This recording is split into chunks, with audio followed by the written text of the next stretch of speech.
കോൺഗ്രസിൻ്റെ തലപ്പത്ത് അഴിച്ചുപണി, പോലീസ് തലപ്പത്ത് അഴിച്ചുപണി, പാകിസ്ഥാൻ ഇന്ത്യ അതിർത്തിയിൽ യുദ്ധലക്ഷണങ്ങൾ കാണുമ്പോൾ ഇങ്ങേയറ്റം കേരളത്തിലെ സുരക്ഷ വർദ്ധിപ്പിക്കൽ, അങ്ങനെ പരിഷ്കാരങ്ങളും വികസനങ്ങളും പൊടിപൊടിക്കുമ്പോൾ കേരളത്തിലെ സാധാരണക്കാർ കഴിഞ്ഞ കുറേ ദിവസങ്ങളായി ജീവഭയത്തോടെയാണ് വീടിന് പുറത്തിറങ്ങുന്നത്. കാടിനടുത്തും മലയോരത്തും താമസിക്കുന്നവരെ കൊല്ലുന്ന വന്യജീവികളെക്കുറിച്ചല്ല പറഞ്ഞു വരുന്നത്. ആ കൊലകൾ ഒരു വശത്ത് നിർബാധം തുടരുമ്പോൾ നാട്ടിലും നഗരത്തിലും പാവം വോട്ടർമാരും ഇനി വോട്ടർമാരാകേണ്ട കുഞ്ഞുങ്ങളും നേരിടുന്നത് തെരുവുനായകളുടെ ആക്രമണമാണ്. ഭരണസിരാകേന്ദ്രമായ തിരുവനന്തപുരം മുതൽ അങ്ങേയറ്റം കാസർഗോഡ് വരെ നായശല്യം രൂക്ഷമാകുന്നു. മൃഗസ്നേഹികളും കേന്ദ്ര നിയമങ്ങളുമൊക്കെ ചേർന്ന് റോഡിലാകെ നിറയുന്ന തെരുവ് പട്ടികൾക്ക് പരിരക്ഷ ഒരുക്കുമ്പോൾ കാൽനട യാത്രക്കാരും ഇരുചക്രയാത്രക്കാരും പട്ടി ആക്രമണത്തിൽ കാലപുരി പോകുന്നു എന്നത് വാർത്തയെ അല്ലാതാകുന്നു. ഭരണഘടന വരെ മാറ്റിയെഴുതുന്ന ഈ രാജ്യത്ത് പട്ടിരക്ഷാ നിയമം മാറ്റാനേ കഴിയുന്നില്ല. അച്ചടി ദൃശ്യമാധ്യമങ്ങൾ സ്പെഷ്യൽ സ്റ്റോറികൾ തട്ടിക്കൂട്ടുന്നത് നായകളുടെ കടിയേറ്റ കുഞ്ഞുങ്ങളോ മുതിർന്നവരോ പ്രതിരോധ വാക്സിനിലും പിടിച്ചു നിൽക്കാൻ കഴിയാതെ മരിച്ചു പോകുമ്പോഴാണ്.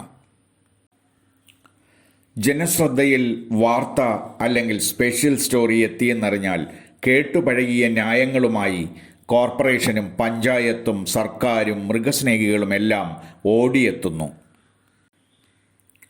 എന്തൊക്കെ വികസനം പറഞ്ഞാലും സുരക്ഷ പറഞ്ഞാലും പൊട്ടിപ്പൊളിഞ്ഞ റോഡിലൂടെ അശാസ്ത്രീയ ട്രാഫിക്കിനിടയിലൂടെ നീങ്ങുന്ന സാധാരണക്കാരന് തെരുവുനായ ജീവനു ഭീഷണി തന്നെയാണ്, സംശയമില്ല. നികുതി വർധന കൊണ്ട് നട്ടെല്ലൊടിഞ്ഞിരിക്കുന്ന ജനത്തിനു മേലെ ഒരു നിയന്ത്രണവുമില്ലാതെ പെറ്റുപെരുകി തെരുവുനായകൾ കൂട്ടമായോ ഒറ്റയ്ക്കോ മരണം വിധിക്കുമ്പോൾ ഓർക്കുക, എന്തു വികസനമാണ് നമ്മൾ നേടിയിരിക്കുന്നത്.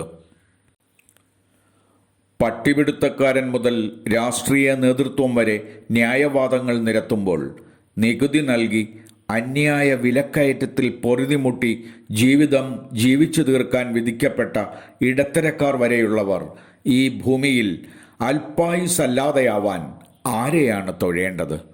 ആരുടെ കാലിലാണ് സാഷ്ടാംഗം വീഴേണ്ടത്? ഒന്നിനും ഒരു നിശ്ചയവുമില്ലാത്ത ദൈവത്തിൻ്റെ സ്വന്തം നാട്.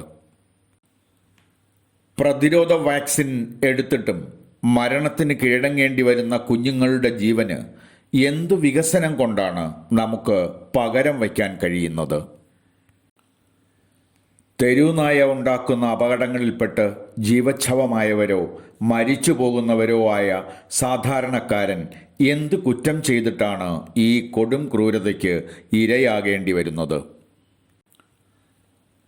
എന്തും ആദ്യമൊരു ജഗപുക, പിന്നെ നടപടി, പറച്ചിൽ, നഷ്ടപരിഹാരം, ന്യായവാദങ്ങൾ, താരതമ്യ ഘോഷണങ്ങൾ, വീണ്ടും പഴയതിനേക്കാൾ മോശം അവസ്ഥ.